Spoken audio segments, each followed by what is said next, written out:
All right, guys, we are here at Huntington Beach. The water is literally right there. We got sand in our shoes. Yep. I didn't bring flip-flops. Doesn't look like you did either. No. So we're having fun at the GasGas intro. GasGas always does things a little exciting, a little more interesting by bringing their team intro down to the beach.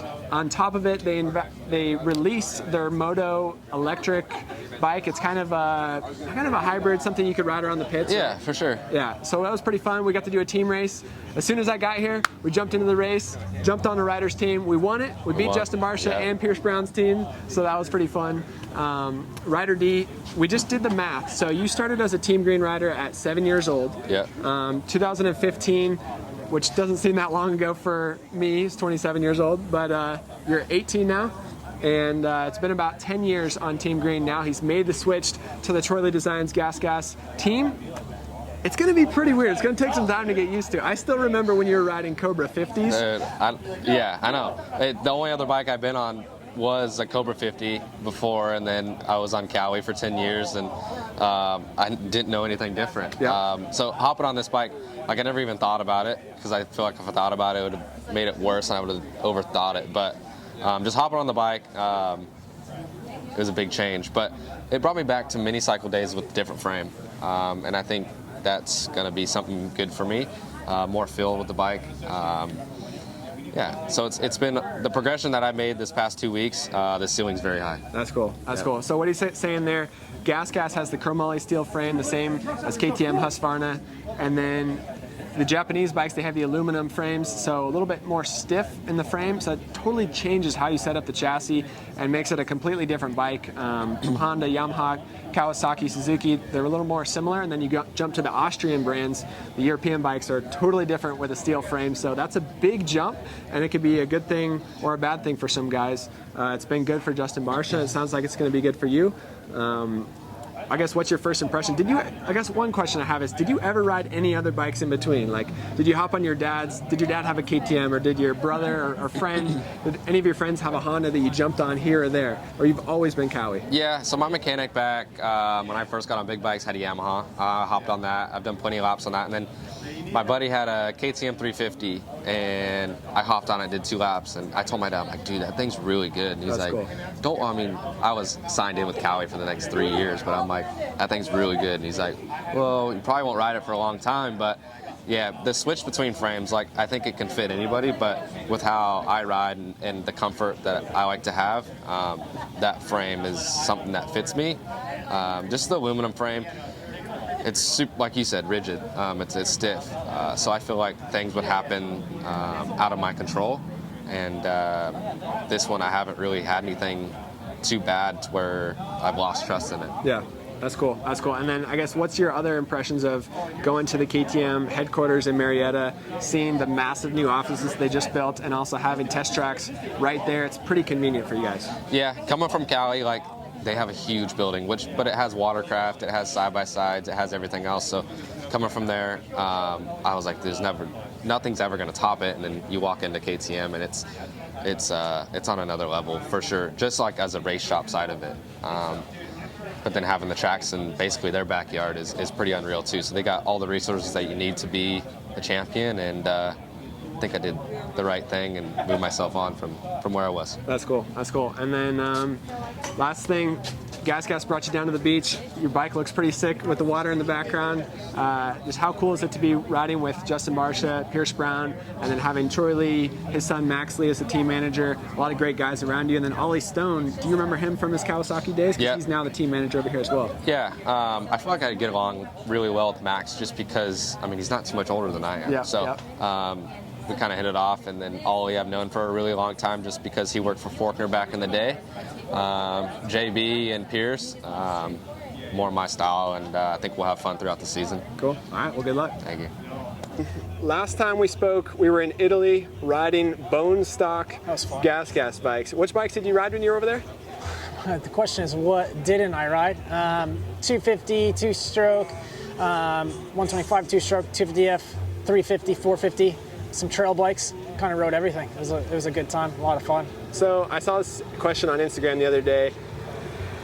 What if there was a stock class in the pro ranks? You got to ride your stock bikes, the stock GasGas bikes. What would it be like if you guys had to race on stock bikes? What do you think, how would the racing be different in that way?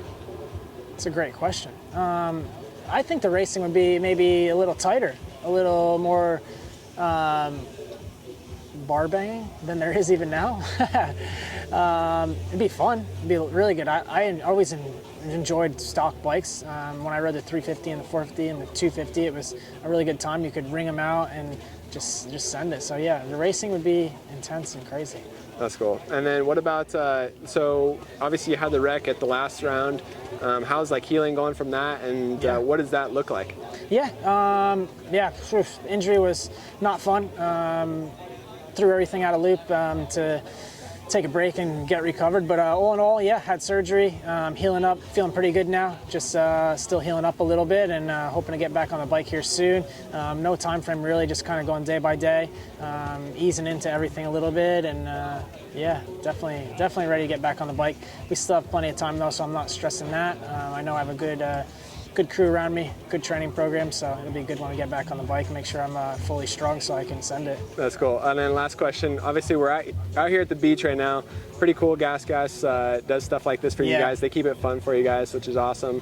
When we talked last time, you were getting ready for the last three. You were getting ready to join the outdoors, and then get back up to speed for those last 3 rounds. Obviously, you're passing for the lead when you went down, so things were getting on the upward trend. Like, what was your thoughts on those 3 SuperMotocross races, and just now that we're on the backside of it? Yeah, it was crazy, man. Worked really hard to come back, and then had a collarbone infection and had to get it replaced, and then worked really hard again. Came back from motocross. Obviously that was a complete building experience through that. Really didn't have the speed or fitness yet to dice it with the guys. And then we go into super motocross, building. Last race obviously was sending it, and yeah, stuff happens. It's part of racing, all good. But all in all, I thought the super motocross thing was really cool. Unfortunately, I got hurt at the last race and made pretty much no money. But because I think that's what it was all about, right? Making money. And yeah, didn't really make any. So that's a bummer. Yeah, it was a bummer. But all in all, I think still motivated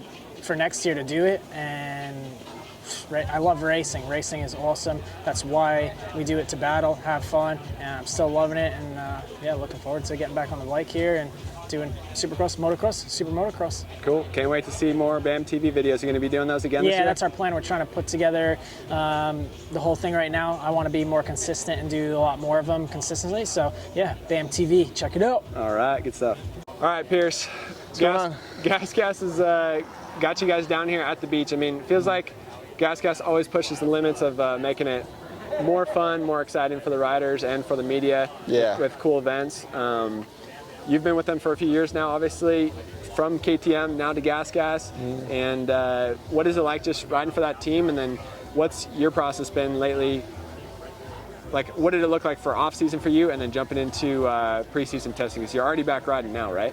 Yeah, I'm back riding. I've been riding for the past 3 days, so first week's done and dusted. Right away, I feel good. I'm excited for this next season. I'm excited to be here. We're on the beach, like you said. GasGas always pushes the limits with what they do for their team event. And I remember 2-3 years ago, we came on a helicopter or something like that. It was crazy. Yeah. But it's always a surprise for us every year. Every time we do something like this. The other day, Max told us don't be surprised if you're getting in the water. I'm not getting in the water. It's too cold. But yeah.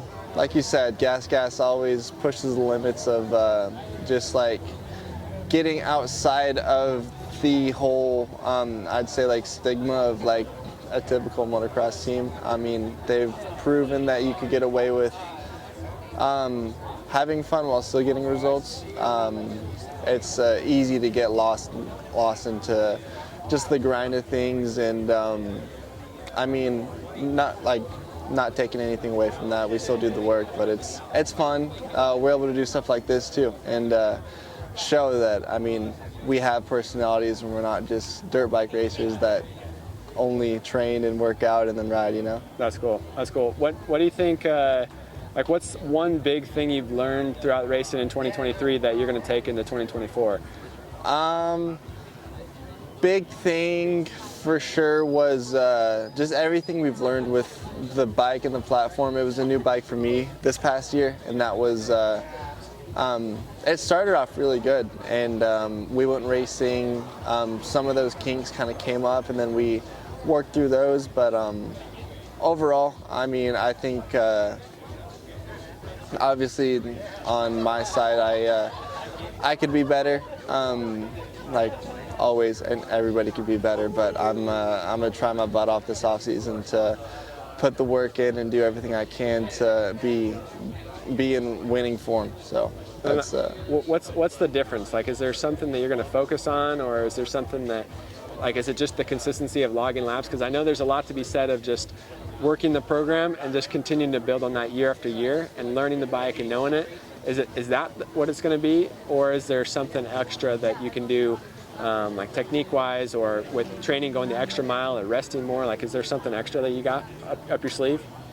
No, like you said, it's more so just logging the laps and getting those reps in. You need to be there every single day, and you need to be at every single race, every round, you know. And that's the main thing. I think you learn more from that than you do any off-season training. I mean, you could work whatever you want, but I mean, everybody's different.